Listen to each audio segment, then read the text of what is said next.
misalnya salah satunya adalah pengakuan hak masyarakat adat. Sampai dengan hari ini, ya, masyarakat adat Papua, ya, secara konstitusi itu pengakuan untuk hak masyarakat adat yang juga didorong oleh Aliansi Masyarakat Adat Nusantara dan didorong oleh kesatuan-kesatuan masyarakat adat di seluruh Indonesia, misalnya terkait dengan rancangan undang-undang masyarakat adat. Dan tahun 2014 itu, tahun 2012 sudah ada putusan MK yang mengakui hak masyarakat adat terhadap hutan. Dan kemudian ada turunannya Permendagri 52 yang mendorong supaya ada pengakuan hak masyarakat adat. Sampai dengan hari ini, kita punya lebih dari 34 juta hektar. Papua itu bukan tanah kosong, itu ada 250 suku. Tapi sampai hari ini belum ada satu suku pun yang mendapat pengakuan hak sebagai masyarakat adat untuk bisa mengakses. Kementerian Lingkungan Hidup masih saja terlalu merasa berkuasa untuk mengatur seluruh hutan yang ada di Papua. Mereka masih selalu, Provinsi Papua Barat mau mengajukan provinsi konservasi, KLHK selalu bilang bahwa ini provinsi konservasi adalah domain pusat.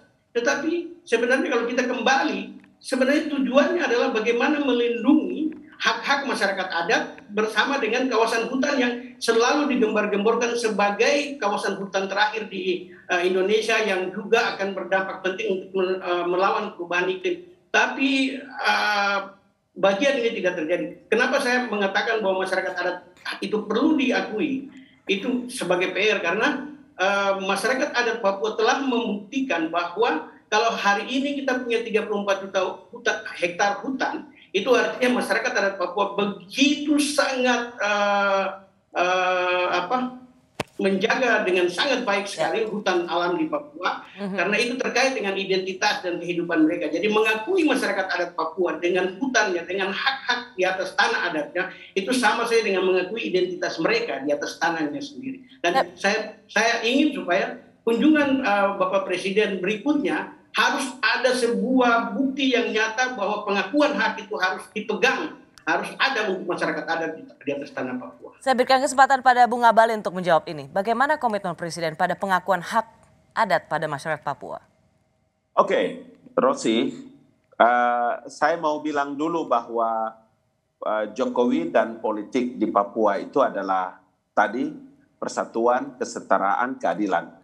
Kalau selama ini ada diskriminasi, ada ketidakadilan, ada ketidaksetaraan yang ditemukan 10-20 tahun yang lalu, maka saya mengawali tadi dengan satu kalimat kata kunci bahwa Gus Dur dahulu menghormati hak-hak itu, dan hari ini Jokowi menggunakan kata tanah Papua. Tanah Papua itu adalah satu diksi yang dipakai dalam menentukan bahwa Papua ini adalah tanah peradaban.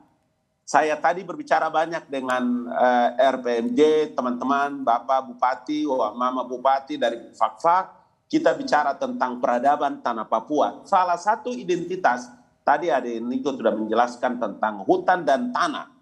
Karena itu politik yang dikembangkan sekarang oleh Jokowi itu adalah politik dengan menggunakan hati, menjauhkan diskriminasi, ada kejelekan, ada pembantaian, dan segala macam yang pernah dilakukan. Jokowi datang untuk menembus itu dengan menunjukkan bahwa inilah bukti nyata matahari segera akan terbit dari Indonesia Timur dengan segala. Apakah itu artinya menjawab apa yang menjadi ini adalah hak negara? Ya, menjadi pertanyaan dan permintaan dari masyarakat Papua bahwa jaga hutan Papua.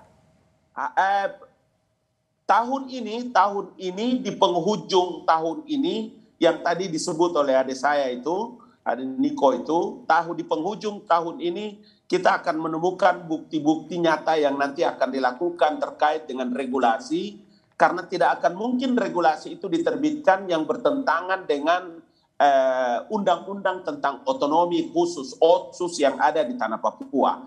Saya hari ini ada di tanah Papua, di tanah adat ini. Saya bicara atas nama pemerintah dan ada di atas tanah adat tanah Papua di Jayapura ini. Bagus sekali, sebenarnya ini momen yang bagus sekali Bung Abalin. Untuk menunjukkan. Justru karena Bung Nikodemus ini ingin memastikan bahwa kebaikan hati atau keberpihakan Presiden Jokowi pada masyarakat Papua itu juga termasuk penghormatan pada hak-hak adat, pada hutan-hutan Papua yang menjadi identitas masyarakat Papua. Itulah makanya saya bilang, Mbak Rosi, kenapa wujud nyata kehadiran Presiden Joko Widodo di tanah Papua ini melebihi kehadiran beliau datang di wilayah-wilayah lain tanpa harus menyampingkan, tetapi saya mau bilang bahwa ada ketidakadilan yang selama ini dilakukan, ada diskriminasi yang selama ini dilakukan, tapi Jokowi menjawab itu dengan bukti-bukti nyata yang hari ini ada di tanah Papua, gitu loh, Mbak Rosi.